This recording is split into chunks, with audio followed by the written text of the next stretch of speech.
를 예정해둔 상태였습니다. 당 대표가 수사를 받는다고 하여 야당이 수사검사를 탄핵하는 것은 수사기관 자체를 없애는 것과 같습니다. 예산에 대한 의결권이 있다고 하여 국정을 마비시키고 행정부를 무력화하기 위하여 예산 폐지 의결을 한 것은 국정을 없애겠다는 것과 같습니다. 이 같은 상황을 비상사태라고 판단하고 국회를 중심으로 비상조치를 행한 것은 대통령의 고유 권한입니다. 만약 이 같은 국정 무력화, 수사 무력화 시도에 대통령이 아무것도 하지 않는다면 그것이야말로 헌법을 수호하는 의무를 저버리는 것입니다. 계엄 선포의 시각은 오후 10시 27분입니다. 수차례 대통령이 밝힌 바와 같이 이번 계엄은 국회의 반헌법적 행태에 대하여 경종을 울리는 것이었습니다. 전면적인 계엄, 실효적인 계엄을 이루고자 하였다면 병력을 사전 투입하고 국회 경내 진입을 완전히 통제하고 새벽에 계엄을 선포하였을 것입니다.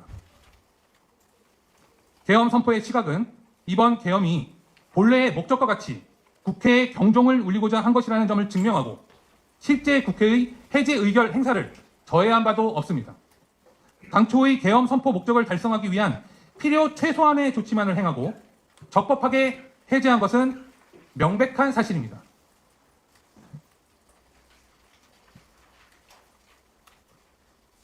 네, 이어서 계엄 투입 병력을 최소한으로 운용하였다는 점에 대해서 말씀드리겠습니다. 계엄 작전의 기본 원칙은 세 가지입니다. 첫 번째, 돌발 상황, 우발적 충돌의 위험을 최소화하기 위하여 간부 중심의 최소한 인원으로 병력을 구성한다는 것입니다. 둘째로, 사상자가 없도록 무력 사용 자제에 만전을 기한다는 것입니다. 셋째로, 유혈 사태가 발생하지 않도록 실탄을 개인별로 지급하거나 휴대하게 하지 않는다는 것입니다. 투입한 병력 규모에 따르더라도 국회를 전면 통제할 수 없는 규모에 해당합니다. 실제 병력 운용은 이마저도 국회와 선관위로 나누어 투입하여 최소한의 병력만을 투입하였고 국회에 대하여 경종을 울리겠다는 당초의 계엄 목적 달성마저도 어려울 정도로 미미한 병력을 투입한 것이 사실입니다. 이어서 포고령, 담화문, 계엄 선포문 등 계엄 관련 문건의 작성에 대해서 말씀드리겠습니다. 국방부 장관의 지휘에서 김용현 전 장관이 초안을 작성한 사실이 있습니다. 대부분의 내용을 김용현 장관이 작성하였으며 대통령은 이를 검토하고 일부 수정하였습니다. 대통령이 문구 등을 수정한 것 이외에 실제 내용을 수정한 것은 단 하나입니다. 계엄은 일반적으로 국민들에 대한 통행금지 또는 통행 제한을 가하는 것을 내용으로 하는데 장관 작성의 초안에는 이 같은 내용이 포함되어 있었으나 대통령이 국회에 경종을 울리고자 함이라는 본래의 목적대로 계엄은 일반 국민을 향한 것이 아님을 강조하며 국민 생활의 불편, 경제활동 등을 고려하여 이를 삭제 지시하였습니다. 네, 이상으로 김용현 전 국방부 장관 기자회견문 전체 낭독을 마치고요. 이어서 쟁점에 관한 우리 변호인단의 이하상 대표님의 말씀 있겠습니다. 김용현 전 장관 변호인단의 대표 변호사 이하상입니다. 개명 전에는 이명규라고 불러가지고 많은 분들이 좀 혼동하시는데요. 어떻게 표현하시면 좋습니다. 일단은 저희가 기자분들의 궁금하신 점이 많을 것 같아서 모든 질문을 다 받는 것을 원칙으로 하겠습니다. 질문을 받기 전에 저희들이 그 쟁점별로 정리해서 먼저 항목별로 설명을 올리겠습니다. 잘 듣고 이해해 주시고요. 거기에 맞춰서 부족한 부분 또는 궁금하신 부분들을 말씀해 주시면 저희가 성실하게 답변하겠습니다. 그리고 이번 기자회견의 취지는 저희가 지금 검찰과 경찰의 수사 전체를 불법 수사로 규정하고 있습니다. 그래서 수사에 응하지 않고 있고 진술도 거부하고 있습니다. 그런데 이제 많은 국민들이 과연 어떤 일들이 벌어졌는지 궁금해하시기 때문에 저희가 김용현 장관과 협의해서 의논해서 오늘 기자회견을 준비했고요. 가급적 소상하게 김용현 장관이 알고 있었던 것 또는 경험한 것 사실에 대해서 말씀드리도록 하겠습니다. 궁금한 점들은 적극적으로 질문해 주시면 답변하겠습니다. 다만 어제 몇몇 언론사들의 출입 관련해서 방송기자협회의 성명서가 있었습니다. 그 성명서는 저희들 마음을 좀 많이 아프게 했습니다. 내란범의 입이라는 표현을 쓰셨더라고요. 그런데 사실은 그 말을 좀 준비한 오류가 있어서 먼저 그 말씀을 짚고 우리 기자분들께 좀 말씀을 드린 다음에 내용을 들어가도록 하겠습니다. 첫 번째 가장 큰 문제는 아직 수사 절차가 진행 중에 있는 김용현 장관을 내란범이라고 확정했다는 점입니다. 그 말은 그 해당 언론사는 김용현 장관을 내란범으로 규정하는 또 다른 반대의 어떤 정치적 입장을 갖고 있다. 그거를 증명하는 것이고요. 그리고 저희 변호인들이나 오늘 여기 오신 분들을 내란범의 입이라고 폄하했습니다. 이건 저희들의 그 명예나 그런 그 자긍심을 심각히 훼손하는 그런 표현이었습니다. 일단 그에 대해서 저희들이 받은 상처에 대해서 어떻게 할지는 조금 더 의논해서 대응하도록 하겠습니다. 그러면은 저희가 준비해온 쟁점별 보고사항을 먼저 말씀을 드리고요. 기자분들의 궁금하신 분들은 답을 받아서 질문을 받아서 설명드리겠습니다. 지금 설명드릴 쟁점은 두 가지 파트로 나눴습니다. 비상계엄 선포와 그 선포 후에 수행되는 계엄 사무 그 내용을 말씀드리고요. 그 다음에 개별 항목별 관심사항이 또 있더라고요. 그런 점에 대한 내용을 그룹핑을 해서 나눠서 먼저 보고 드리겠습니다. 이거는 잘 이해해 주시고요. 듣고 잘 이해해 주시고 저희 변호인단의 입장 잘 이해해 주시고요. 질문 나중에 해주시기 바랍니다. 그리고 또 한 가지 말씀드릴 것은 저희가 수사 절차에서는 진술거부권을 행사하고 있습니다. 근데 지금 여기서 발표되는 내용들이 수사 절차에 어느 정도 영향을 줄 거라고 생각은 하고 있습니다. 그러나 증거법상으로 저희들이 발표한 내용이 증거법적 가치는 갖지 않기 때문에 자유롭게 그리고 말씀을 드리도록 하겠습니다. 첫 번째 파트입니다. 비상계엄 선포와 그에 따른 계엄 사무 수행에 관한 쟁점에 대해서 설명드리겠습니다. 잘 들어주시고 법률적인 문제가 좀 많이 있기 때문에요. 좀 상세히 경청해 주시고 이해 안 되시는 부분은 질문 부탁드립니다. 그리고 아까 유승수 변호사가 발표한 내용은 거의 워딩 자체가 김영은 장관의 뜻을 반영한 것이었습니다. 저희 변호인단의 뜻은 거의 들어가 있지 않았습니다. 다만 근데 지금 쟁점별 입장은 저희 변호인단이 법률적인 평가와 판단이 들어가 있습니다. 김영은 장관이 제공한 사실에 더해서 저희 변호인단의 법률적 평가와 판단이 들어가 있습니다. 그렇게 말씀드리고요. 시작하겠습니다. 첫 번째 쟁점입니다. 계엄권 발동은 대통령의 헌법상 통치권이며 고유 권한 행사. 이 쟁점에 대해서 말씀드리겠습니다. 이건 저 변호인들이 수사 절차에서 의견서 통해서 계속 강조하고 있습니다. 대한민국 헌법 77조 제1항입니다. 거기에는 계엄 선포 요건에 대해서 규정하고 있고요. 대통령이 계엄 선포를 할 수 있다라고 정하고 있습니다. 과연 그 요건에 해당하는지 여부는 대한민국에서 오로지 한 사람, 대한민국의 국가원수, 군통수권자인 대통령만 판단하도록 헌법이 결단하고 있습니다. 그런 결단은 우리 국민들의 정치적 결단이 문서화된 것이죠.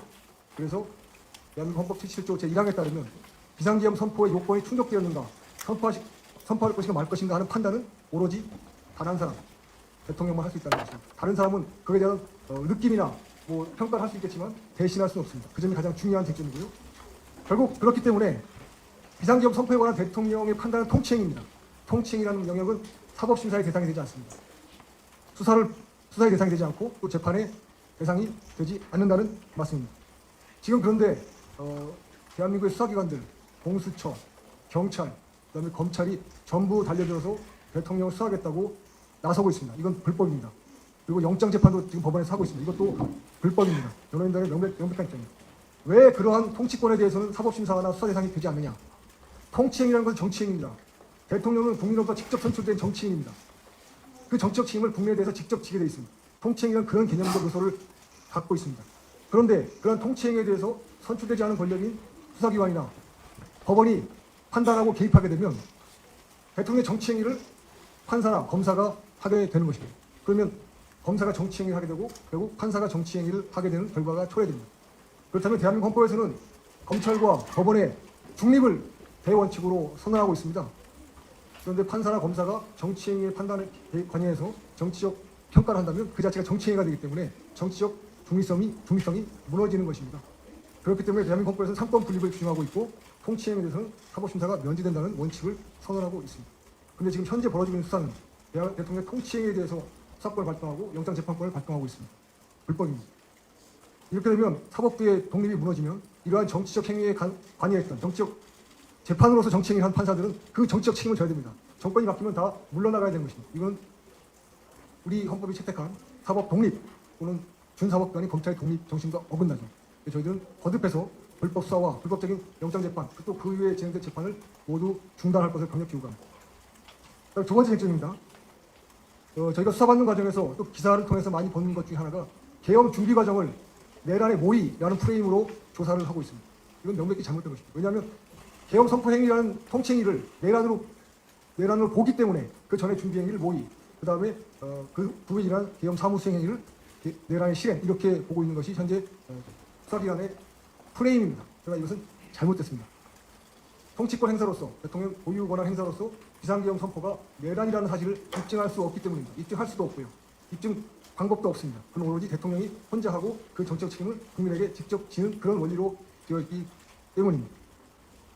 따라서 계엄 준비를 위한 사전행위, 이것들은 국방부의 통상 업무에 속합니다. 저희들이 확인해 보면 국군 조직법에 있는 하위 대통령령인데요. 국방부와 그 소속 직제에 관한 대통령령이 있습니다. 거기 보면 제7조 2에 기획조정실장이라는 직위가 있고요. 거기 직무가 수여되어 있습니다. 차관 밑에서 계엄에 관한 정무 업무를 수행하도록 되어 있습니다. 사망 제16호. 결국 국방부에서는 계엄에 관한 업무가 통상의 업무에 속하는 것입니다. 대통령이 언제 비상계엄을 결심할지 알 수 없죠. 그래서 그 대통령을 보좌해서 국방사무를 수행하는, 군령과 군정사무를 수행하는 국방부 장관으로서는 항상 비상계엄에 대한 대비 업무를 하는 것이 정당한 업무 수행입니다. 정당한 업무 수행을 내란 예비 음모라고 몰고 있습니다. 매우 부당하죠. 이걸 반대로 돌려주면 지금 국회에서 많은 국회 권한을 행사하고 있습니다. 탄핵을 하고 또 예산을 깎고 다 헌법에 규정된 국회 권한 맞습니다. 그런 권한 행사 자체가 또 다른 내란 행위가 될 수가 있습니다. 그렇기 때문에 권한 행사 자체로 통치권으로 인정되지 않으면 대한민국의 모든 기본 법 질서가 무너지게 되어 있습니다. 지금 여러 정당들이 국회에서 활동하고 있는데 그런 권한 행사가 전부 다 내란 행위라고 인정된다는 것이 타당한 일이라고 생각하진 않으실 겁니다. 그래서 일단 계엄을 준비하기 위한 사무는 국방부의 통상사무다. 국군조직법에 의해서 명령된 수행사무다라는 점을 말씀드립니다. 그 다음에 또 한 가지 문제가 있습니다. 계엄이 선포된 이후에 수행하는 계엄 사무에 관한 얘기입니다. 그거는 통치권의 영역은 아닙니다. 그건 일반 사법심사의 대상이 되는 행정행위 영역입니다. 그건 맞습니다. 그런데 지금 그걸 섞어서 계엄 선포 행위와 계엄 선포 이후에 국방장관이 수행하는 계엄 사무를 섞어서 마치 무슨 내란 행위인 것처럼 몰고 있습니다. 이거는 옳지 않습니다. 계엄 선포 행위와 그 이후에 수행되는 계엄 사무 수행, 이거는 구별됩니다. 다시 말씀드리지만 계엄 선포 행위는 사법심사의 대상이 되지 않습니다. 통치행위입니다. 그러나 그 이후에 수행하는 계엄 사무는 사법심사의 대상이 됩니다. 그거는 단순한 행정행위입니다. 법적으로 책임을 질 수 있습니다. 예컨대 계엄군들이 계엄 사무를 수행하다가 국민의 재산을 손괴했다, 또는 국민의 신체 위해를 가해 상해가 발생했다, 이런 경우에는 계엄군이 하더라도 당연히 불법 행위 책임을 지는 것입니다. 그 행위에 불법 행위에 관련된 사람들은 민사, 형사 책임을 지는 원리입니다. 이 원리를 이해하지 못하고 지금 많은 사람들이 계엄 선포 행위와 계엄 선포 이후에 계엄 사무 수행 행위를 혼동해서 내란이라는 터무니없는 주장을 하고 있습니다. 이에 대해서 저희 변호인들은 적극적으로 탄핵해 나갈 생각입니다. 자, 그러면 김영은 장관은 계엄 사무 수행의 주체였습니다. 대통령은 대통령은 비상계엄 선포의 주체였고요. 통치권을 행사하신 거고요. 그 다음에 장관은 비상계엄이 선포된 이후에 법에 의해서 정해진 비상계엄 사무를 수행하는 주체가 장관이었습니다. 김영은 장관은 비상계엄 사무를 수행했습니다. 그 사무 내용을 설명을 드리겠습니다. 사무 내용은 여러분들이 이미 아신 것처럼 포고령에 표시가 되어 있고요. 대통령의 비상계엄 선포에 따른 국민에게 드리는 말씀, 담화문, 그 내용에도 포함되어 있습니다. 두 가지입니다. 여러 말씀을 다 정리해 두 가지라면, 첫 번째, 정치행위를 금지한다는 거 하나입니다. 또 하나는 중앙선거관리위원회에 대한 중앙선거관리, 특히 그 서버, 전산 조직에 대한 국민의 감시권, 국민이 중앙선거에 대한 지휘감독권을 회복하겠다. 이 두 가지가 핵심입니다. 먼저 정치행위 금지에 대해서 말씀드리겠습니다. 그리고 그 다음에 중앙선관위 업무에 대한 국민의 감시권, 지휘감독권을 회복하는 그 문제, 그 다음에 말씀드리겠습니다. 정치활동 금지의 취지와 내용입니다. 지금 대통령께서 비상계엄을 선포하시게 된 가장 중요한 배경에 관해서 김영은 장관은 이렇게 이해하고 있습니다. 정치 세력들이, 이 정치 세력은 여야를 불문합니다.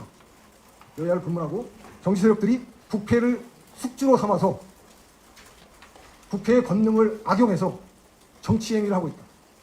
그래서 사실상 국정을 마비시키고 있다. 이것이 장관이 이해하고 있는, 김영은 장관이 이해하고 있는 대통령의 비상계엄 선포의 핵심적인 이유라고 장관은 이해하고 있습니다. 그래서 이 내용이 포고령에 들어가 있습니다. 실제로 이제 장관은 저희들한테 이렇게 얘기를 합니다. 정치 세력이 국회를 숙주로 삼아서, 국회를 이용해서, 국회의 권능을 빙자해서 행하고 있는 불법 행위들은 네 가지를 저한테 워딩을 김영은 장관이 줬는데요. 특정 정치인의 형사처벌을 면제하기 위하여 국회의 특권을 악용하는 이른바 방탄 국회활동.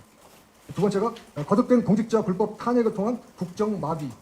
다음 세 번째가 대통령을 억압해서 정치 권력을 획득하고자 하는 불법 특검법의 남발. 그리고 국회 예산 심사권 남용을 통한 국정 운영 마비.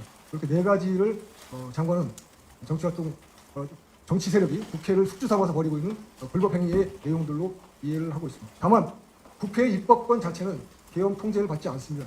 그래서 국회 입법 권한 행사, 고유한 국회 권한 행사에 대해서는 이 계엄에 포함되지 않습니다. 그거를 혼동하지 않았으면 좋겠습니다. 그런데 혼동이 생기는 이유가 있습니다. 왜냐하면은 지금 대한민국 국회의원들은 전부 다 정당의 추천을 받아서 국회의원이 되고 있습니다. 그러니까 국회의원이 된 사람들은 국회의원 지위와 정당원의 지위를 동시에 갖고 있습니다.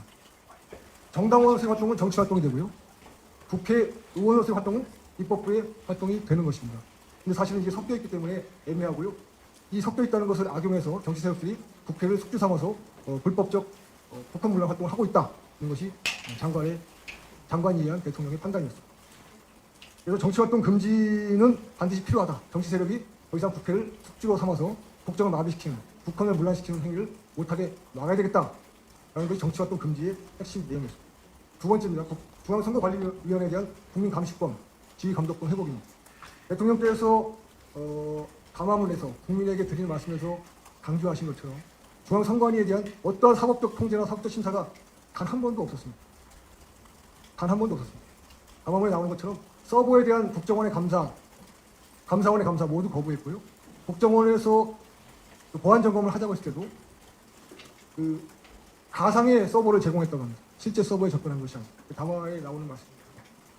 그래서 실제로 국민들이 선거관리위원회의 선거관리 사무에 대한 감시나 통제가 전혀 이루어지지 않고 있습니다. 그 가장 중요한 이유 중에 하나는 선거관리 조직과 법원 조직이 하나의 한 몸으로 되어 있기 때문입니다.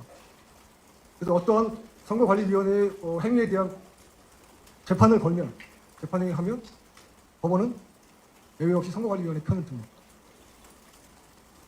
심지어 선거 무효소송을 제기하더라도 투표지 보존을 위한 증거 보존조차 더 이상 받아주지 않고 있는 현실입니다. 이런 현실을 직시해서 대통령께서는 중앙선거관리위원회에 대한 국민들의 감시 통제권을 회복하자. 그리고 그 유일한 수단은 비상계엄이다라고 판단하셨고 장관은 그렇게 이해하고 있습니다. 실제로 그 계엄법 8조 1항에 따르면 행정기관 및 사법기관은 계엄사령부의 통제를 받도록 되어 있습니다. 중앙선거관리위원회는 헌법에 표시되어 있는 기관이긴 하지만 기본적으로 그 행위의 속성상 행정업무, 선거관리 행정업무에 속합니다. 당연히 계엄사령부의 통제하에 들어오게 되어 있습니다. 그래서 계엄 선포 당일날 계엄군이 선관위에 들어간 것은 계엄법에 따른 정당한 직무 수행이었습니다. 지휘감독권의 행사. 그래서 대통령께서는 중앙선거관리위원회에 대한 국민의 감시 통제권을 다시 찾아보자라는 간절한 소망을 갖고 계셨다고 합니다. 그 다음에 여기까지가 중앙선거관리위원회에 대한 내용이고요. 마지막으로 계엄사령부 산하 합동수사본부 수사 활동 계획에 대해서 말씀을 드리겠습니다. 사법과 행정권한이 전부 다 계엄사의 통제하에 들어옵니다. 행정권한 중에서는 당연히 수사 업무도 포함됩니다. 수사활동도 계엄사의 통제를 받고요. 그래서 합동수사본부를 만들도록 계엄사령부 직제관한 규정에 정해져 있습니다. 그래서 군수사기관이 중심이 돼서 검찰을 통합하는 합동수사본부가 설치가 됩니다. 그러나 실행되지는 않았습니다. 계엄이 곧 국회의 해제 요구에 따라서 해제가 됐기 때문에 이거는 계획 단계만 있었고 실행되지 않았습니다. 다만 지금 수사 과정에서 검사들이 계속 이 합수부 구성에 대해서 질문을 하고 있고요. 그 질문의 자료들은 전부 다 더불어민주당의 진상조사단에서 생산되는 문건인 것으로 확인했습니다. 이건 그 자체로 문제가 있다는 것이 저희 입장이고요. 계속 검사의 수사 절차에 항의를 하고 있습니다. 어찌 되었든 간에 검사가 계속 물어보고 있고 또 많은 분들이 관심 갖고 보도가 되기 때문에 말씀을 드리면요. 지금 보고 드린 것처럼 계엄의 첫 번째 목적은 국회를 숙주로 해서 암약한 활동하는 정치 세력에 대한 통제, 그다음에 중앙선거관리위원 서버에 대한 국민감시권, 통제권 회복 두 가지였기 때문에요. 합수부의 합동사본부를 주는 합수부라고 합니다. 합수본의 수사 방향도 두 가지로 맞춰져서 계획을 세웠습니다. 실행되지 않았지만요.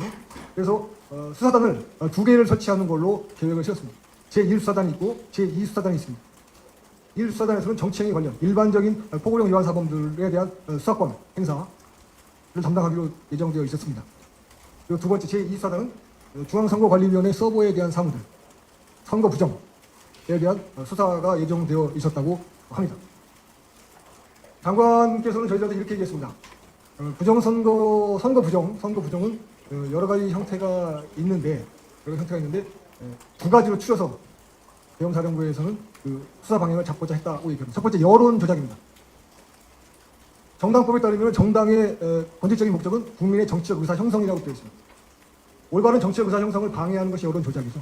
여론 조작은 정치 행위, 정치 활동으로 볼 수가 있습니다. 여론 조작 문제가 하나 있고, 그다음에 선거 조작 있습니다. 선거 조작의 구체적인 양태에 대해서는 아직 확인된 바가 없습니다. 그러나 전산상에 의한 조작 또는 실문 조작이 같이 이루어질 것으로 그렇게 예상을 하고 있었다고 합니다. 그래서 이 수사단에서 맡게 될 선거범죄에 대한 수사는 여론 조작에 대한 수사와 동시에 선거 범죄, 즉 전산 조작이나 실무 투표 조작에 관한 수사 내용들이 포함되어 될 예정이라고 하였으나 국회 개혁 해제 요구에 응해서 바로 해제가 됐기 때문에 시행되지는 않았습니다. 그리고 그 다음에 이제 장관께서는 선거관리위원회에 투입할 병력 부대로 정보사령부 요원들하고 방첩사령부 요원들을 계획을 했습니다. 저는 그 두 부대의 특성이 좀 다르기 때문에 그런데요. 대한민국에서 벌어지고 있는 여론 조작과 선거 조작을 움직이는, 추동시키는 세력들은 국내에 있는 여론 조작 또는 선거 부정 카르텔이 있다고 이해하고 있다고 합니다. 김영은 장관의 말씀입니다. 또 하나는 북한 또는 중국, 러시아 등 해외 거점을 갖고 있는 세력들에 의한 선거 조작이 있다고 있을 수 있다고 얘기를 했습니다. 그래서 국내에 거점이 없는 해외에 거점을 둔 여론 조작 또는 선거 조작 세력에 대한 업무 담당을 정보사, 그다음에 국내 선거 부정, 여론 조작 카르텔에 대한 수사는 방첩 사령부 요원들, 이런 식으로 임무를 나누어서 부여했다고 합니다. 그러나 말씀드린 대로 계엄이 바로 국회 요구에서 해제되었기 때문에 이 수사는 실제로 실행되지는 못했습니다.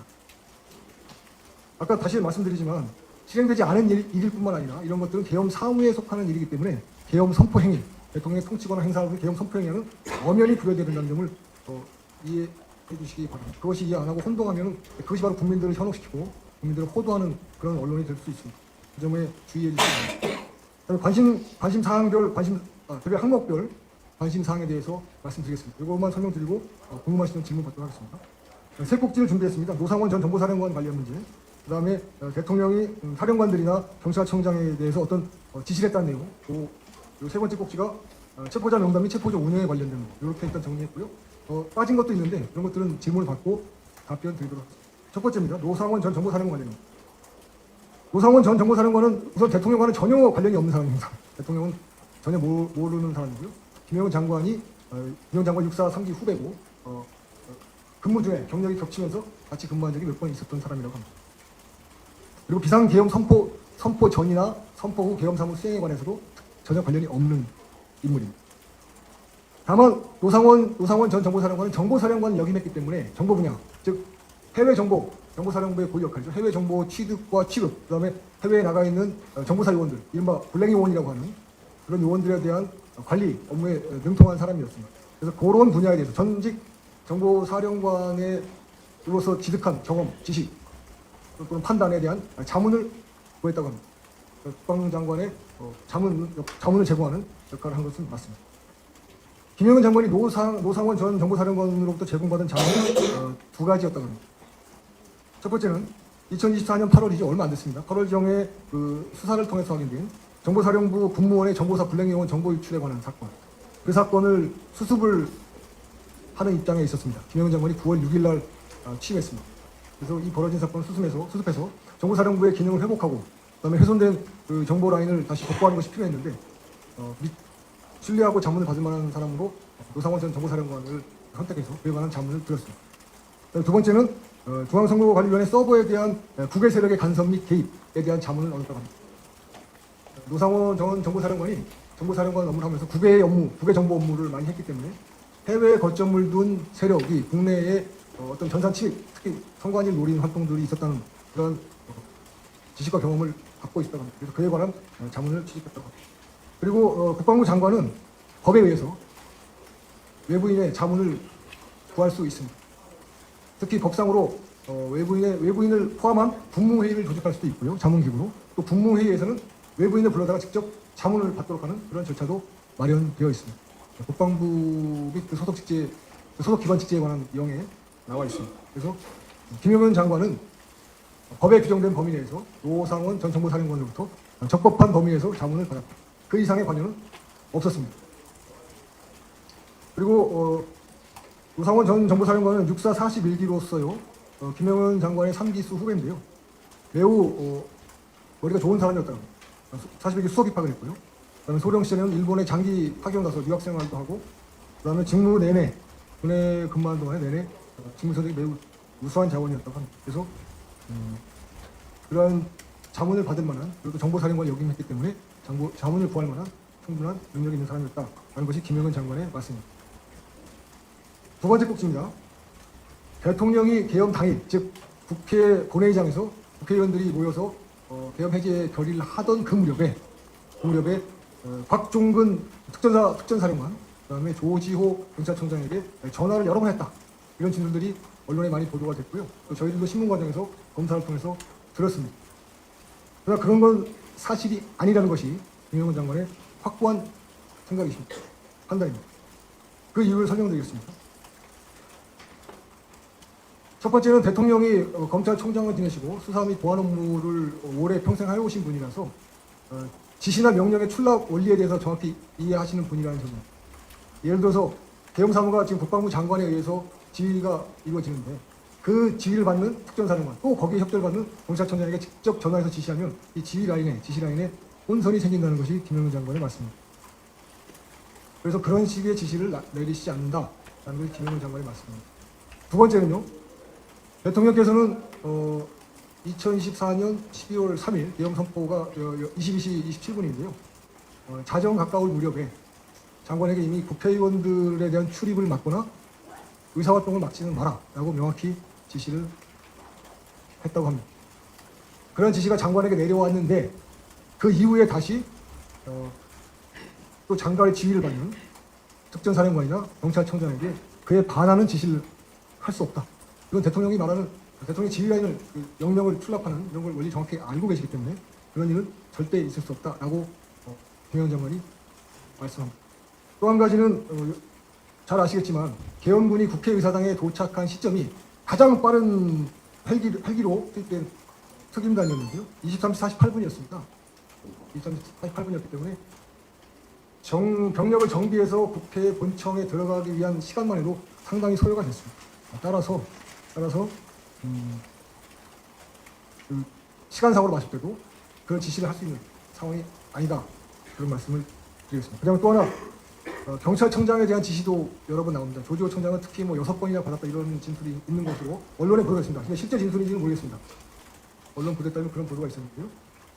경찰청장은 당시에 그 국회의사당 외곽 경호를 담당하고 있었습니다. 경내에는 경찰 병력은 들어와 있지 않다고 합니다. 따라서 대통령이 경찰청장에게 국회의원들의 어떤 유영력 행사를 지시하는 지시는 사실상 존재할 수 없었다라는 것이 김영은 장관의 이야기입니다.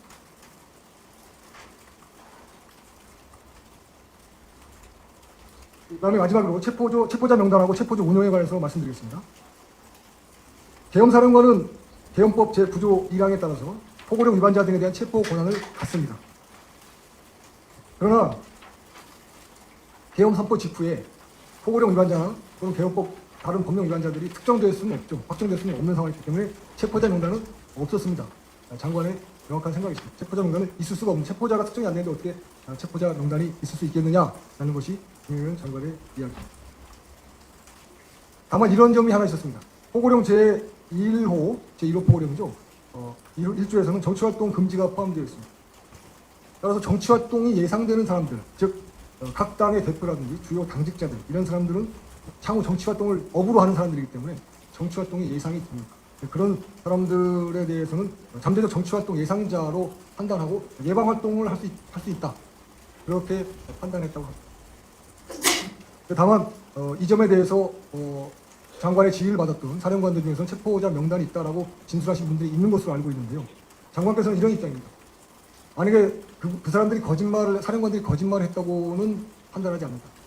명확하게 그럼 장관이 잠재적인 정치활동 예상자들이기 때문에 그에 대한 어떤 정치활동 예방활동을 하라라는 지시를 그렇게 이해할 수 있었겠다. 그럼 지시를 명확하게 하지 못한 장관의 책임이다라는 것이 김영은 장관의 입장입니다. 지금 그러나 아직 저희가 수사 서류로서, 증거 서류로서 각 사령관들의 진술 또는 경찰청장의 진술을 확인한 바는 없기 때문에 어떻게 지금 정확한 상황은 알 수는 없습니다. 다만 언론에 보도된 바에 따르면 그렇게 되어 있어서 그럼에도 불구하고 김영은 장관은 사령관들이 거짓말한다고는 전혀 생각하지 않습니다. 그런 진술이 있었다면 가정합니다. 있었다면 장관이 명확히 지시를 못했기 때문에 장관의 책임이다. 그렇게 김 장관은 얘기하고 있습니다. 그다음에 체포조 운영에 관해서는요. 당연히 체포조는 운영이 됩니다.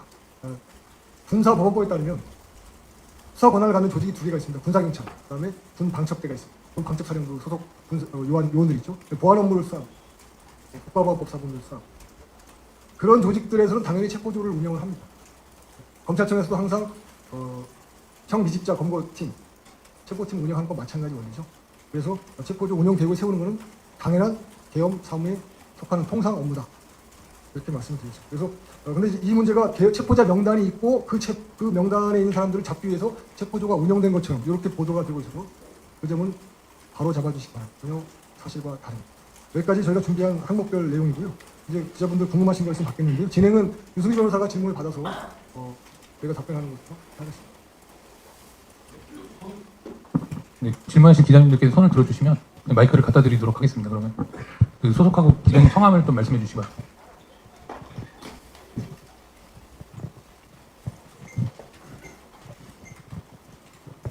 안녕하세요. 뉴데일리 조문정 기자입니다. 두 가지 여쭤보겠습니다.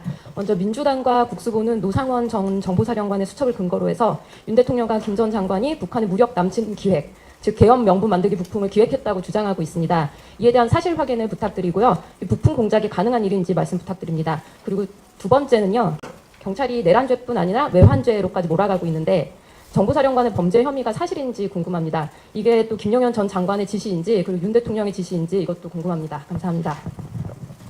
잠깐만요. 그 질문을 정리를 하면은 부품 공작이다. 그것이 가능한 일이냐라는 거 하나 하고요. 그다음에 또 하나는 외환죄까지 조사를 하고 있다. 이게 정보사령관에 대한 조사를 말씀하시는 건가요? 그러니까 그 점에 대한 정보는 못 들었는 것 같은데 정확하게. 외환이라는 건 적국에 대한 전단을 연 사람을 말하거든요. 형법상에 그렇게 되어 있는데요. 이게 북한은 적국은 아니고요. 반국가 단체이기 때문에 외환죄가 구성요건에 적용될 여지가 좀 없는 상황이라 어떻게 하는지는 이건 잘 제가 답변드리기는 어려울 것 같습니다만 정리가 되면 알려주시면 좋겠고요. 네? 그런 건 당연한 말씀이에요. 네, 그런 건 아까 말씀드린 것이 장관이 계획했던 계엄 상황의 전부였습니다. 네. 그 부분에서 보충 설명을 드리겠습니다. 지금 계속해서 민주당을 비롯해서 국회에서 오물풍선 여기에 대해서 원점 타격 지시를 했다. 이런 메모가 또 나왔다. 뭐 이런 식의 근거 없는 의혹들을 계속 제기합니다. 그런데 이것이 의혹이 되려면 정당한 의혹이 되려면 이것 자체가 문제가 돼야 됩니다. 그런데 대한민국의 안보 차원에서 오물풍선의 최초 그 발생지인 그곳에 대한 원점 타격을 국방부 장관 입장에서 검토하라고 지시하는 것은 지극히 정당한 사무입니다. 이걸 가지고 내란이니 외환이니라고 의도를 계속해서 국회에서 마치 어떤 계엄하고의 관련성을 찾고자 하는 사람들은 그 자체가 바로 스스로가 반국가 세력이라는 것을 증명하는 것입니다. 왜 그러냐면 오물풍선에 대해서는 이미 국민들께서 당시에 이건 장관님 말씀입니다. 우리 군의 그 미온적 대응을 비판하고 있는 부분이 있었고요. 그리고 심지어 당시에는 야당도 이를 지적하면서 대책 마련을 촉구한 바가 있습니다. 그런데 이제 와서 오물풍선에 대한 안보적인 어떠한 조치를 검토한 것이 내란이고 계엄이다. 이렇게 주장하는 것은 상식 밖의 주장입니다. 만약에 그때 당시 오물풍선이 계속해서 날아오던 시점에 이번 기회에 필요하다면 오물풍선의 부양 원점을 타격할 수 있는 태세까지도 갖추는 것을 검토해라. 이렇게 지시한 바 있습니다. 그런데 이는 적을 억제하는 차원이나 단호한 대응 의지를 보여주는 차원에서 반드시 해야만 하는 일이고 전략적 차원에서 반드시 검토되어야만 하는 사안입니다. 이를 두고 북풍이라고 주장하는 자들은 그들이 북풍을 바라고 있기 때문에 그와 같은 주장을 하는 겁니다. 또 하나 근거 없는 의혹 제기가 있습니다. 2023년도 11월에 윤석열 대통령이 장성들의 진급식에 가서 연설을 길게 했다라는 것입니다. 그것이 그 당시에 진급을 했던 장성들이 지금의 계엄의 사령관들을 담당하고 있기 때문에 그때부터 계엄을 기획한 것이다라는 그야말로 추측성 날조 보도가 있었습니다. 이 보도의 근원지는 저희는 수사기관이라고 생각을 하는데요. 당시에 윤석열 대통령이 연설에 참여해서 길게 연설한 것은 원래 1분만 연설을 하는데 7분 가까이를 연설했다라고 하면서 당시부터 장성들에게 계엄을 독려한 것이다라는 근거 없는 의혹을 제기합니다. 당시에 윤 대통령이 장성들 진급식에 가서 한 이야기를 한번 살펴보겠습니다. 우리나라의 안보 상황이 매우 엄중하다. 지휘관은 부하 장병을 사랑해야 그들이 지휘관의 명을 위기시에 따를 수 있는 것이다. 국가의 안보는 값비싼 무기와 첨단 전력을 갖춰야 하지만 그보다 더 중요한 것이 장병들의 교육 훈련과 대적관 그리고 정신 자세다. 그리고 지휘관들이 나가면 우리 장병들이 이런 첨단 전력을 제대로 다룰 수 있는 교육과 훈련을 잘 시켜주고 아울러 확고한 국가관과 대적관, 안보 태세를 가질 수 있도록 정신교육에도 만전을 기해달라. 이와 같은 안보관과 정신교육을 강조했습니다. 이어서 북한은 선제 핵공격을 자신들의 헌법에도 법제화하고 있다. 대남 적화 통일을 위해 선제적으로 핵을 사용할 수 있다. 그리고 이에 대한 경각심을 새로이 할 것을 지시하셨습니다. 자, 이 연설문의 내용에 공감하지 못하거나 아니면 이 연설문의 내용이 잘못됐다. 이것이 바로 내란이다. 내란 기획이다라고 주장하는 자들이 바로 내란을 주장하는 자들입니다. 이상입니다. 한 가지 말씀드리면은 아까 노상원 전 정보사령관의 수출 말씀하셨는데요. 그거는 지극히 노상원 전 정보사령관의 사적인 영역에서 발생한 일입니다. 국방부 장관은 아무도 관련도 없고요. 특히 대통령하고는 뭐 전혀 관련이 없습니다. 그런데 그분이 전역하신 이후에 어떤 활동을 하시는 것을 두고 그것을 문제 삼아서 계속 그 노상원 전 장관에 대한 어떤 사회적 평가나 그분이 갖고 있는 명예감정을 훼손하는 방향으로 보도하시는 것은 온당치 않다고 생각합니다. 저희들 그거는 중대한 명예훼손이나 모욕이 될 수 있어서 그건 좀 자제를 좀 부탁을 드리겠습니다. 그건 정말 사적인 영역에서 벌어지는 것이고요. 지금 대한민국 사회는 소수자 보호를 위해서 애쓰고 있지 않습니까? 그렇다면은 노상원 장관 같이 우리들이 듣지 못하는 것, 우리들이 보지 못하는 것에서 예민한 분들도 있을 수 있습니다. 그런 분들을 오히려 다른 사람들, 성소수자는 보호하면서 왜 그런 분들은 그렇게 사회적 평가를 깎고 명예감정을 훼손하려고 하는지 그건 정말 인격 살인이거든요. 대한민국 언론들은 그런 저널리즘 정신을 갖고 있다고 생각하지 않습니다. 그런 부분들은 정말 자제해 주시기 바라고요. 김영현 장관은 노상원 전 정보사령관의 개인적인 영역, 사적인 생활 영역에 대해서는 관여하지도 않고 아는 바도 없습니다. 네.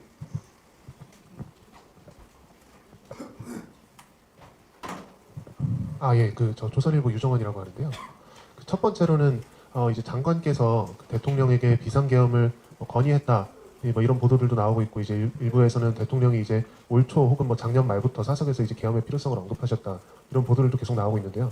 그 김용현 장관은 그럼 대통령에게 처음 비상계엄에 대한 구체적인 어떤 준비를 하라는 지시를 받거나 혹은 이제 본인이 대통령에게 비상계엄을 해야 된다고 구체적으로 건의해서 계엄을 이제 준비를 시작한 시점이 언제라고 보시는지 그 하나가 좀 궁금하고 두 번째는 이제 그 체포 명단에 대해서 이분들이 이제 실제 그 당시에 바로 체포하려는 것들이 아니라 이제 정치 활동이 예상돼서 향후에 이제 계속 관리 혹은 뭐 이제 체포에 염두에 둬야 될 사람들이라고 말씀하셨는데 그 명단 이제 지금 알려진 거 보면 정치인 이외에도 이제 판사가 있다는 일부 보도들도 있고 그리고 이제 전 중앙선거관리위원장 혹은 선관위원, 선관위 상임위원 이런 분들도 이제 지금 거론이 되고 있거든요. 그러니까 이분들 같은 경우는 이제 어떻게 해가지고 이제 정치 활동이 예상된다고 판단을 하신 건지 그 근거가 좀 궁금합니다.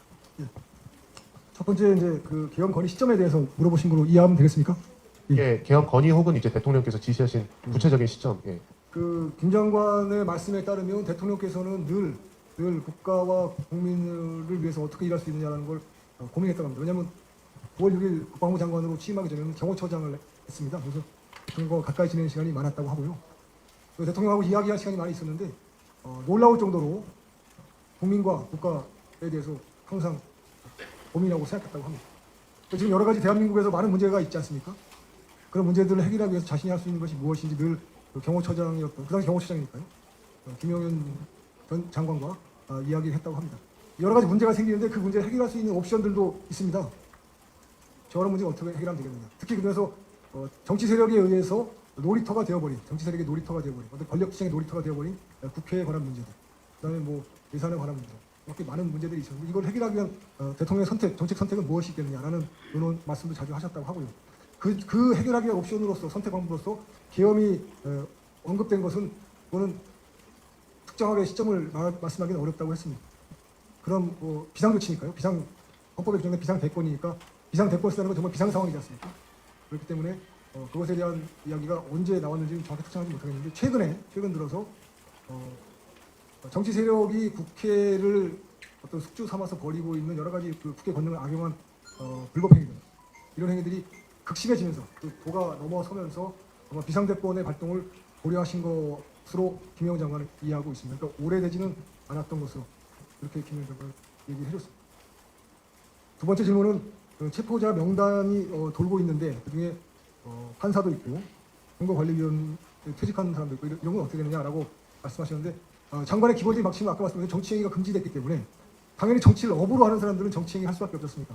그런 경우에는 경찰청법이나 관세청 이런 법에 보면은 범죄를 저지를 수 있는 환경에 있는 사람들, 업으로 하는 사람이죠. 뭐 밀수를 업으로 하거나 또는 뭐 이런 분들은 그 예방 활동을 하도록 규정이 되어 있습니다. 직제가 아예 마련되어 있거든요. 그런 취지로 정치 활동을 업으로 하는 사람들은 당연히 정치 활동을 업으로 해야 되기 때문에 정치 활동 위반이 될 수가 있어서 그분들에 대한 어떤 예방 그런 활동이라고 이해하시면 되고요.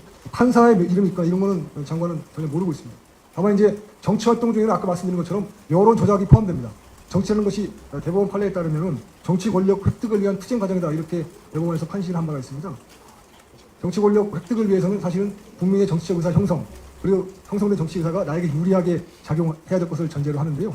여론 조작이라는 건 바로 정치 권력을 부당한 방법으로 부당한 수단으로 획득하는 것을 의도하기 때문에 여론 조작도 역시 정치활동, 금지되는 정치활동에 포함된다. 이렇게 이해하고 있었습니다. 판사 이름 이런 거는 장관은 전혀 모르고요. 선거관리위원은 정치활동 대상자는 아니기 때문에 그거는 장관 잘 모르시고 계셨고 아까 말씀드린 선거관리위원회에 대해서는 선거관리위원회에서 관리한 서버에 대한 국민적 감시권, 통제권을 회복하자 방법이 없기 때문에 비상대권을 통해서 계엄사령부 하에 지휘감독하에 점검해보자라는 것이 대통령의 생각이었다고 합니다.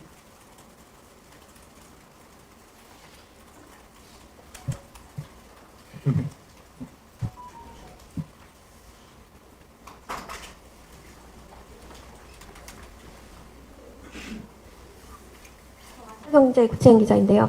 아까 이하상 변호사님 말씀하실 때 더불어민주당 진상조사단에서 생성되는 문건을 기반으로 검사들이 수사를 하고 있다. 네. 이 부분이 위법이다라고 하셨는데 그 부분에 대해서 절차적인 위법 가능성 좀 구체적으로 말씀 부탁드립니다. 그래서 그러면 김용현 전 장관은 그 이유 때문에 계속 진술 거부권을 행사하실 계획이신지 이게 첫 번째로 궁금하고요. 두 번째는 이게 윤 대통령 탄핵과도 연결되는 이슈여서 윤석열 변호인단도 소통하시면서 이번 기자회견 준비하시거나 앞으로도 대응하실 계획이신지도 궁금합니다.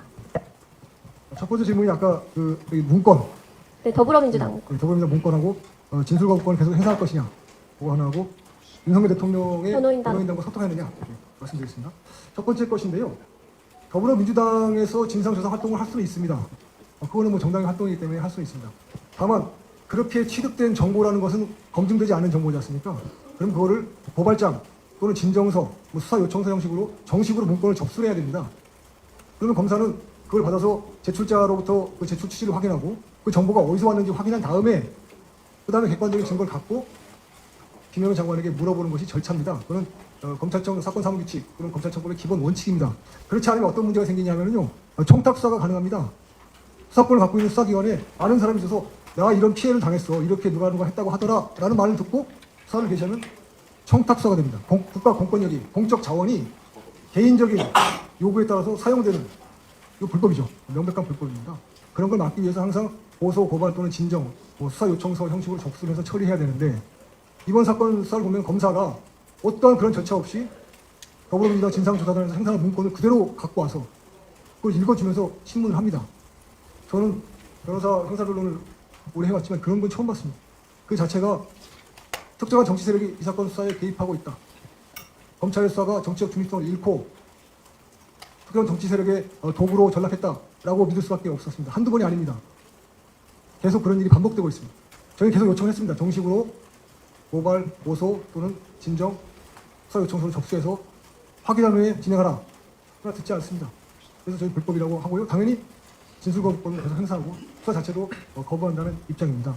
두 번째 말씀하신 것은 윤석열 대통령의 대리인단과의 그 말씀이었는데 그거는 저희들은 뭐 좀 소통을 하고 싶은데 윤석열 대통령 대리인 측에서는 좀 그거를 부담스러워하시는 것 같아서 사실은 소통은 하지는 못하고 있습니다. 저희들은 그냥 장관의 입장에 따라 삽니다. 장관의 생각은 명확합니다. 대통령은 비상계엄 선포권이 있다. 그거는 누구도 간섭할 수 없다. 장관 자신은 대통령이 선포한 비상계엄에 따라서 계엄 사무를 수행했다. 그리고 수행해야만 된다. 라는 것이 입장이고요. 사법심사의 대상이 되는 계엄 사무 수행에 관해서 불법이 있었다면 책임지겠다. 그러나 부하장병들, 사령관들이나 그 사령관의 지휘를 받았던 장병들은 아무런 책임이 없다. 장관이 모든 책임을 지겠다라는 말씀이십니다. 그러나 비상계엄 선포 그 자체, 통칭 자체에 대해서는 저는 대통령이 직접 국민에게 정책 책임만 질 뿐 사법심사의 대상이 되지 않는다라는 것이 장관의 생각입니다. 또 다른 질문 있습니다.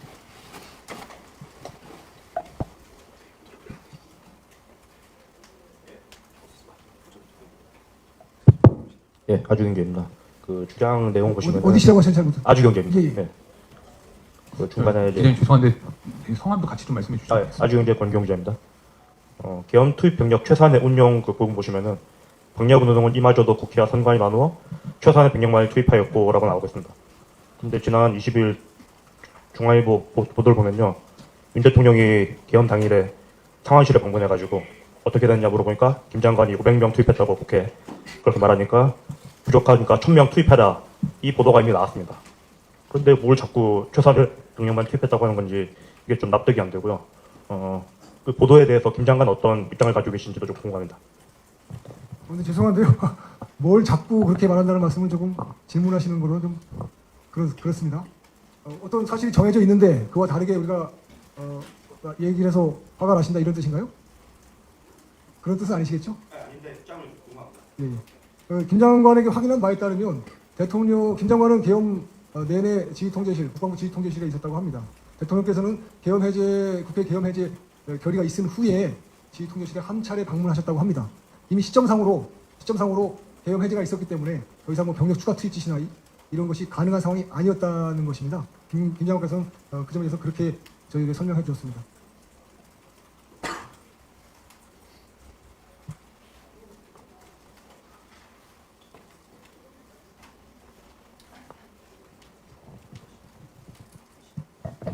네, 저 스카이데일리 장혜원 기자입니다. 저 여쭤보고 싶은 게 있는데요. 그 노상원 수첩에 대해서 좀 여쭤보고 싶어요. 노상원 수첩의 그 증거 능력, 그 채택 여부 등에 대해서 좀 알고 싶은데, 그 박근혜 국정농단 당시에, 그러니까 국정농단 사건 당시에는 이제 그 안종범 수첩이 그 간접 증거로 대법원에서 채택이 됐는데, 그때 박근혜 대통령의 그 업무에 대해서 이제 일자별로 그것을 기록됐다는 것이 채택이 되어서 결론은 이제 그분의 말을 증명할 수 있다는 부분 등에 대해서 얘기가 증거 등이 확인이 됐는데, 지금 노상원 수첩은 단어 위주로만 나열돼 있고 그것이 누가 주고 받았는지에 대한 내용 등이 전혀 적혀 있지 않은데, 지금 언론이나 아니면 경찰이 이렇게 보도하는 바에 따르면은 누군가 뭐 회의를 한 내용이다, 아니면은 이것을 뭐 안종범 수첩과 같은 스모킹건으로 몰아갈 수 있다는 식의 보도를 하고 있습니다. 이 노상원 수첩에 적힌 내용이 김용현 전 장관님과 어떤 연결고리가 있는지, 그리고 연관 지점이 있는지 등에 대해서 좀 확인해 주셨으면 합니다. 감사합니다. 네, 일단 간단하게 말씀드리면 김용현 장관은 노상원 전 정보사령관의 수첩에 대해서 전혀 알지 못합니다. 그 내용도 모르고요. 어떻게 생산됐는지 전혀 알지 못합니다. 그거는 먼저 그렇고요. 그다음에 이제 증거법적인 측면에서 말씀을 하셨는데요. 수첩이라는 것은 어떤 개인의 기록 아니겠습니까? 일기와 같은 것이죠. 자기 생각을 적었다는 것인데, 일단 두 가지 단계의 검증이 필요합니다. 실제 증거 능력이 있느냐, 그다음에 증명력을 어느 정도 평가할 것이냐, 이 두 단계를 거쳐서 사용되게 되는데요. 증거 능력에 관해서는 노상원 장관이 어떤 진술을 했는지를 모르기 때문에 알 수는 없습니다. 예를 들어서 내 수첩은 맞지만 내가 기재한 것은 아니다라고 말할 수도 있습니다. 그다음에 내가 기재한 건 맞지만 그 내용은 이런 취지다라고 말할 수도 있습니다. 내가 기재한 것이 맞다고 했을 때 전체 내용이 다 본인이 기재할 수도 있고요. 일부 내용만 본인이 기재한 경우도 있습니다. 그래서 그거는 과연 증거 능력으로서 본인이 작성 문서로서 인정될 수 있는지 여부는 노상원 장관이 어떻게 노상원 사령관이 어떻게 그걸 생산했는지에 따라 달라질 것 같고요. 그 증거 능력이 있다면 그 증명 능력에 대한 평가 문제는 또 이제 다른 문제가 되겠죠. 그런데 이제 그것을 스모킹 건이라고 말하는 언론이 있다면 스모킹 건이 되기를 바라는 정책 입장을 반영한 것이 아닌가 싶어서 그런 보도는 조금 저희로서는 매우 아쉽다는 생각입니다. 네, 그렇게.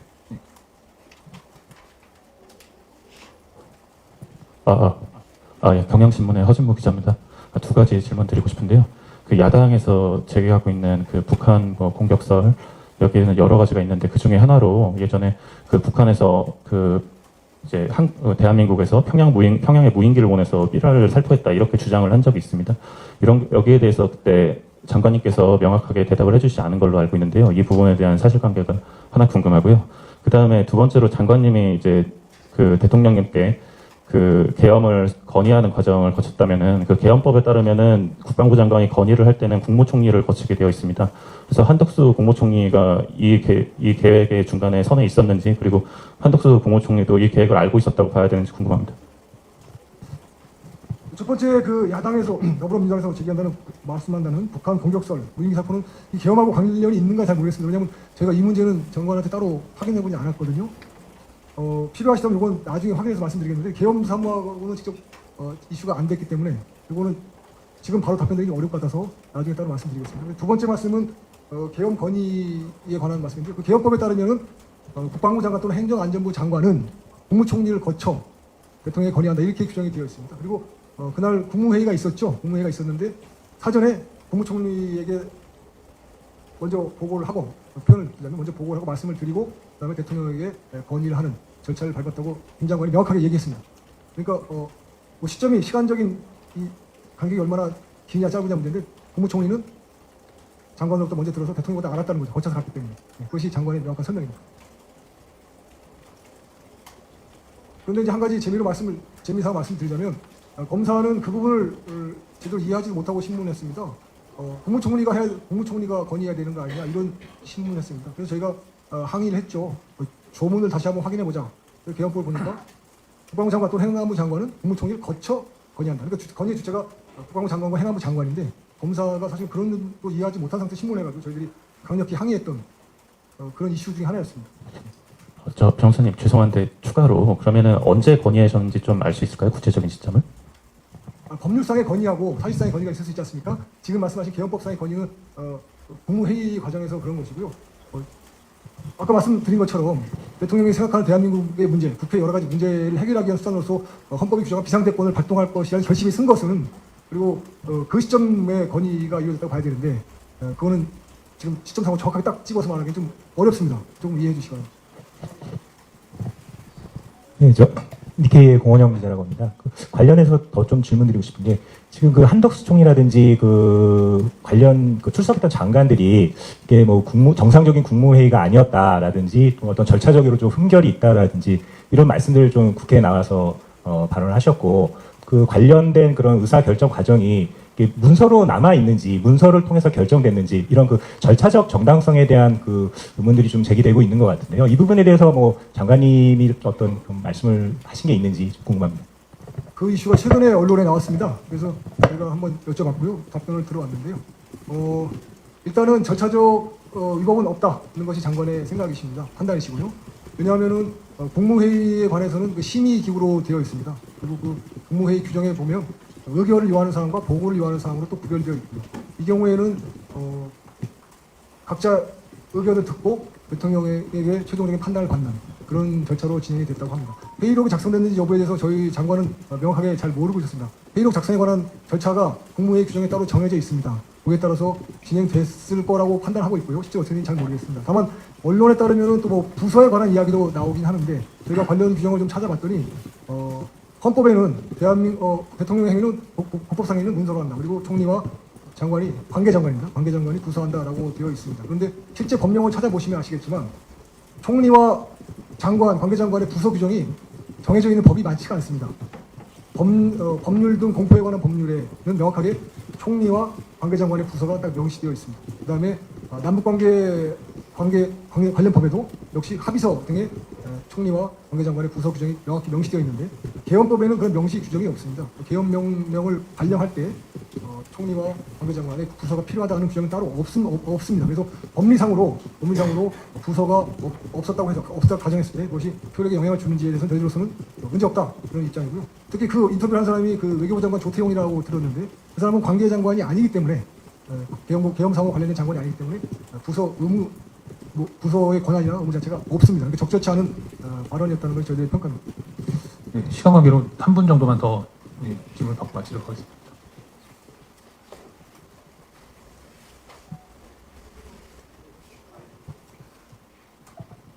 네, 자유일보의 정경훈 기자입니다.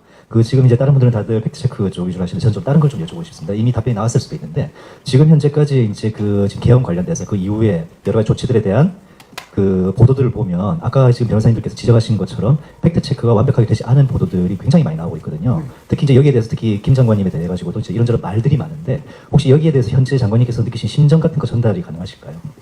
어떻게 느끼시는지 좀 궁금합니다. 일단 저희가 최초의 입장문을 낼 때부터 언론에 계시는 기자분들께 부탁을 드렸습니다. 장관과 변호인들의 명예를 훼손하는 보도는 저희들이 대응하겠다라고 말씀을 드렸고요. 실제로 지금 계속 진행되는 과정에서 그런 관련 기사가 나오면 바로바로 즉시 저희들이 법적 대응을 하고 있습니다. 하고 있어서 김 장관께서는 본인에 대한 것에 대해서는 크게 염려는 없으시나 다만 군대 후배이기도 하고 아까 자문을 구했던 노상원 전 사령관의 정보사령관에 대해서 그분이 전역한 이후에 한 어떤 개인 활동을 두고 노상원 전 사령관에 대한 어떤 사회적 평가, 명예 감정을 훼손할 만한 보도가 계속 쏟아지는 것에 대해서는 가슴 아파하고 있습니다. 이쪽 변호인들이 노상원 전 사령관의 변호인께서 적절한 대응 조치가 필요하다는 게 저희 생각이고요. 기회가 되면 말씀을 한번 드려보겠습니다. 마지막으로 제가 보충해서 그 부분 말씀드리면요. 지금 여러 진술들이 나왔다고 이제 언론에 보도가 되고 있습니다. 그런데 이제 저희는 그 진술의 출처가 당연히 그분들이 대부분 지금 수사를 받고 있기 때문에 그 진술의 출처는 수사기관일 거라고 저희도 추측을 합니다. 네, 그런데 저희가 신문을 받아본 바에 따르더라도 수사기관의 수사기관에서의 진술이나 아니면은 그 진술의 참 의미나 이런 것들에 대해서는 많은 해석의 여지가 있습니다, 사실. 그런데 수사기관에서 그 진술의 일부 내용이나 아니면은 그 내용의 의도를 왜곡해서 언론에 흘렸을 가능성도 있다라고 생각을 합니다. 그렇기 때문에 저희 그 장관님의 기본적인 생각은 그런 부분들이 나온다 하더라도 그 부하 장병들 아니면 또 휘하의 사령관들하고의 어떠한 진실 논쟁을 하는 것을 원하지 않으십니다. 왜냐하면 그러한 내용의 맥락에는 사령관들의 그 진술의 내용의 맥락을 살피면 충분히 그렇게 이야기한 부분이 분명히 설명이 있을 것이다라고 저희도 생각하고 있고요. 그리고 또 어쨌든 부하 장병들에 대해서는 사령관들을 포함해서 부하 장병들에 대해서는 그렇게 이해하는 것이 충분히 이해가 되고 모든 부하 장병들은 정당한 계엄 사무를 수행했을 뿐 명을 내린 것에 대해서 만약에 책임을 진다면 스스로 지겠다라는 입장은 체포 당시부터 지금까지 계속돼서 일관된 입장이십니다. 이 부분은 명확히 말씀드릴 수 있습니다. 네, 마지막으로 마지막 질문으로 하겠습니다. 예. 선관위 서버과 국민운동본부에서 나온 공부 담당하는 김중배입니다. 이제 포괄적으로 물어보겠습니다. 기자분들은 뭐 기사 쓰려고 그렇게 하는 건데 제가 생각하기에는 대통령은 헌법이 정한 고유 권한으로 계엄을 선포했고 그리고 또 계엄을 선포한 이후에 계엄 사무는 김영현 장관님께서 쭉 시행을 해왔는데 헌재에서 인용이 되거나 각하가 되면 만약에 각하가 된다고 하면 계엄이 먼저 상위법이고 그 뒤에 시행된 계엄 사무는 원천 무효가 되는 게 아닌가. 원천 무효가 된다고 하면 탄핵된 사람이나 구속된 사람, 직무정지된 사람, 군 지휘부, 경찰 수뇌부 이런 사람들 모든 사람이 원천 무효가 됐기 때문에 다 자유인으로 다 석방이 돼야 되는 게 아닌가. 그렇다고 하면 그것이 김영현 장관이 어떤 그 부분에 대해서 생각을 좀 지금 계엄이 선포되니까 내란죄라는 거로 지금 프레임을 씌우고 확정적인 생각 갖고 전광석화처럼 막 하이에나 때처럼 덤벼들어서 그렇게 하는데 이게 각하가 됐을 경우 헌재에서 원천 무효가 되면 그 부분이 속전속결로 빨리 처리해서 그분들이 명예도 회복시켜주는 어떤 보관은 있는가? 장관님께서 그 부분을 여쭤보겠습니다. 일단 지금 말씀해 주시는 부분은 저희가 사실 확인을 해야 될 부분은 아닌 것 같고 말씀하시는 취지는 저희가 잘 이해를 하겠습니다. 예. 그래서 말씀 주장이라고 저희가 좀 이해를 될 것 같고요. 마지막으로 마지막 한 분 하고 마치도록 하겠습니다. 앞에 바로 그 앞에. 아니 아까 하셨지 않습니까? 한번 앞에 분 마지막으로 네, 하십시오. 예, 감사합니다. 뉴델리 조문정입니다. 예, 지금 상황이 박근혜 대통령 탄핵 당시 그리고 문재인 정부 당시의 적폐몰이 광풍과 좀 비슷하다는 그런 의견들이 많이 나오고 있는데요. 변호인단은 이를 어떻게 보시는지 궁금합니다. 그리고 두 번째로는 좀 기자회견에는 안 맞는 질문이라고 볼 수 있을 것 같긴 한데요. 수사에 영향이 있을 수밖에 없어서 질문드리겠습니다. 이번 사태에 중국이 적극 개입하고 있는 정황이 많이 발견되고 보도되고 있는데요.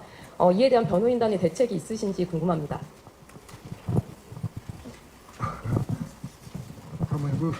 제가 박근혜 전 대통령 당시 상황 잘 모릅니다. 그래서 저렇게 비교해서 평가하기는 어렵지만 아까 말씀드린 것처럼 언론, 저널리즘의 기본 정신은 공정한 보도지 않습니까? 객관적인 보도. 마치 법원의 독립, 수사기관의 중립과 비슷해서 그런데 제가 서두에 말씀 올렸듯이 내란범의 입이라고 저희 변호인단을 평가하시고 오늘 이 자리에 오신 우리 기자분들을 그렇게 평가하는 그런 성명서가 나온다는 것 자체가 안타깝고요. 만약에 내란범이라고 가정을 해보더라도 내란범의 말도 들어주고 보도해주는 것이 저널리즘의 정신 아니겠습니까? 그런 정신이 회복돼야 된다는 생각이 들고요. 한쪽의 이야기만 듣고 우리 김 장관 같은 분 내란범이라고 단정하고 우리들의 설명을 들어주지 않으려고 하고 또 보도하지도 않으려고 한다면 그것이 문제죠. 그것이 민주주의의 훼손이라고 저는 생각을 합니다.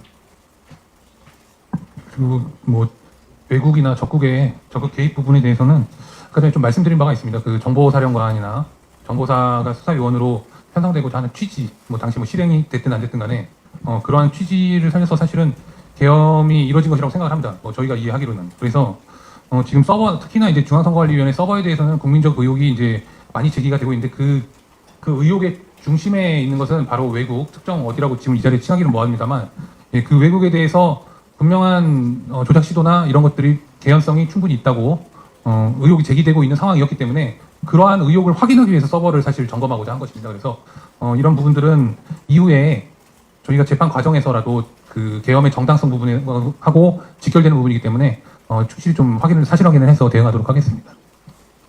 네. 김장 한번 보다가요. 시간 되면.